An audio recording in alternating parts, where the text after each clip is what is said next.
나이가 들면서 어떤 것들이 과연 병의 시작이고 어떤 것들을 의사들하고 의논해야 되는가. 밤에 자지 못하고 예를 들어서 더더군다나 밤에 야간에 수면까지 본다? 5번쯤 이상 소변을 보게 된다? 그럼 아마 1년 이내에 치매가 발병할 확률이 굉장히 커지는 거죠. 이게 2~3번 정도 소변 본다? 병원에 가서 의논하세요. 많은 경우들이 부족 때문에 그렇습니다. 저는 저 브로그에서 지금 32년째 개원하고 있는 내경내과 원장이 있습니다.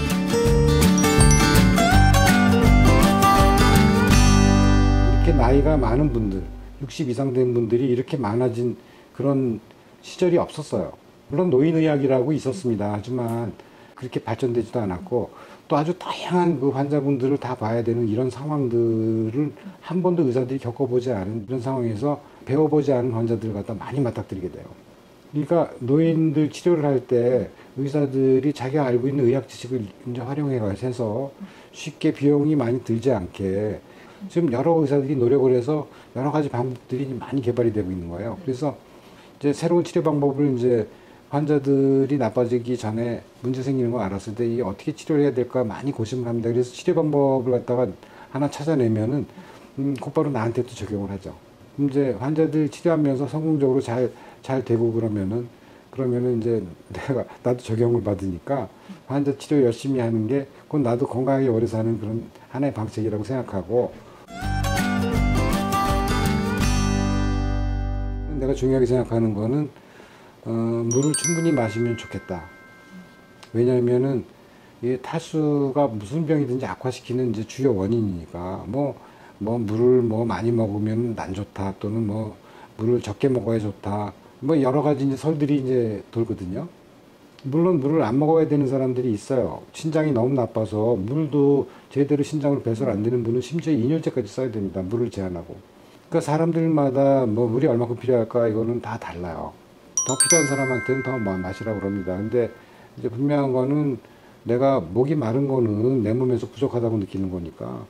왜 의사들은 병원에 입원하면 전부 다 수액을 하나씩 달아주죠?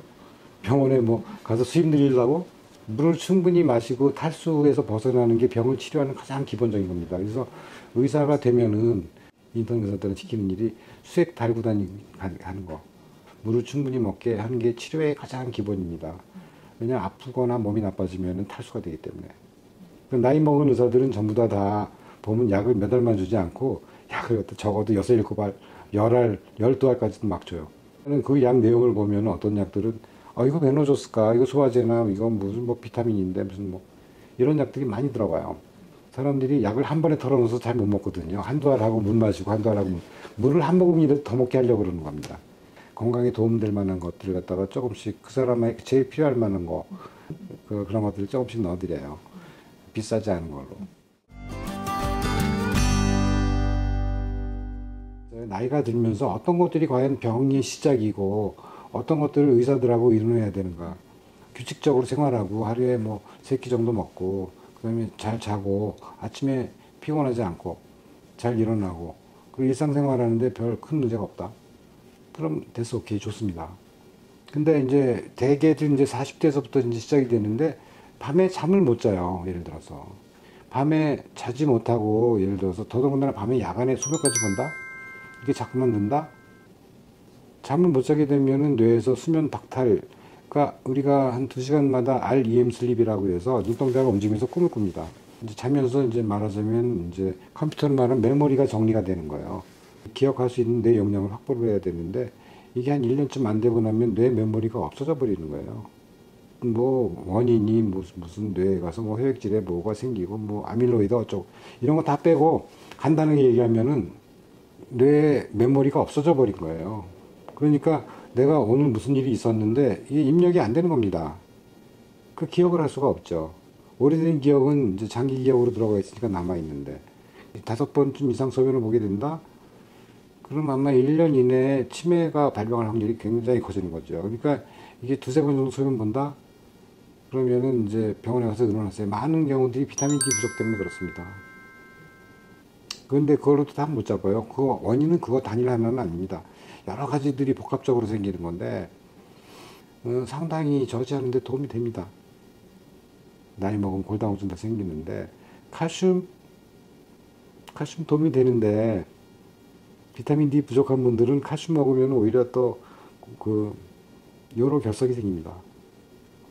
그러니까 그냥 무조건 이제 자기가 가서 그것도 모르고 그런 거 드셨다가 오히려 손해보는 분들도 많아요.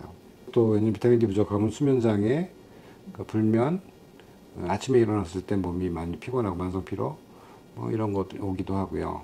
우울증이나 심지어는 공황장애도 오죠. 내가 보기에는 연예계에서 생활을 오래 하신 분들은 아마 낮에 자고 밤에 활동하기 때문에 따로 본인이 뭐 특별히 어떤 조치를 하지 않으면은 불면증이나 우울증이나 뭐 공황장애 같은 거 오기 굉장히 쉬워요. 연예인들이 굉장히 많잖아요.